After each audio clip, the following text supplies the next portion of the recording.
right there. There can't be any musical grace taken that way with this. 3 into 4. I have a number of years worth of instrumental compositions that I wanted to capture. And the piece we're rehearsing today is called In the Marrow Lives a Woman. And it just keeps going back to my kid.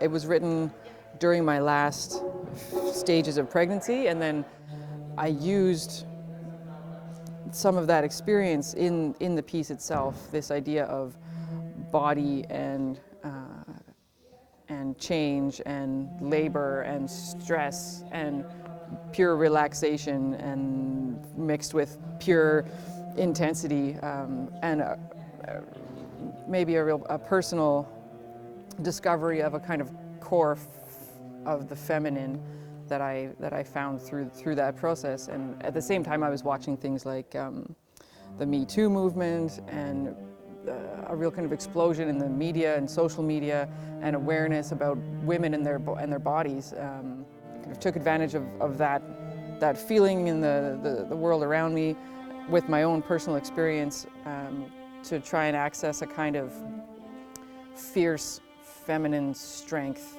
in this piece. And so it can be quite fierce at times, and that's actually some of my directions to the performers, is to be really intense. But then there's moments of real gentleness and lyricism that I think can be a disguise for that strength. Coming to Acadia to record this album was a pretty clear choice for me. I had worked with my producer, Mark Adam, on my first album, and he works here at Acadia, lives in Gaspereau in the town just beside Wolfville. And so I'm very familiar with the space. It feels like a second home to me. I spent 4 pretty amazing years of my life here.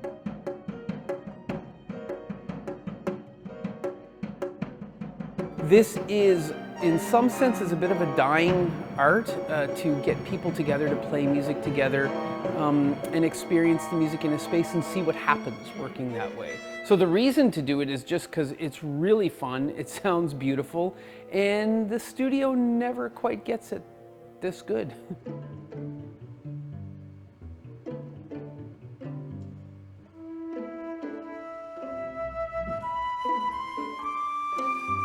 This music, I'm really hoping it serves 2 or 3 really major purposes for her. One is to have what we would call relatively definitive recordings of how her music should be interpreted or played. So when people from around the world get her music and want to perform it in their communities, they have a great template to work from, something that answers the questions that might not be answered in the scores themselves. Last take number is 94.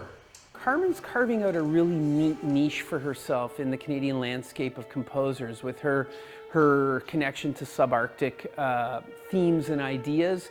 And I think this is going to connect in the Canadian diaspora of music composition. I think it's going to be really cool that her voice is unique. It's inspired by a beautiful landscape that hasn't been represented in contemporary chamber music by composers from that part of the country.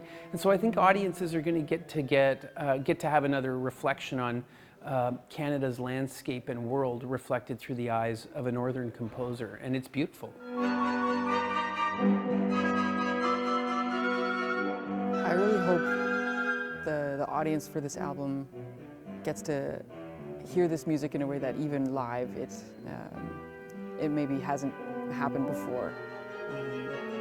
The attention to detail, the really beautiful, stunning sound we're able to capture in U-Haul with the mic setup and the concept that the engineers and the thought process behind having this space, having these players in this certain order.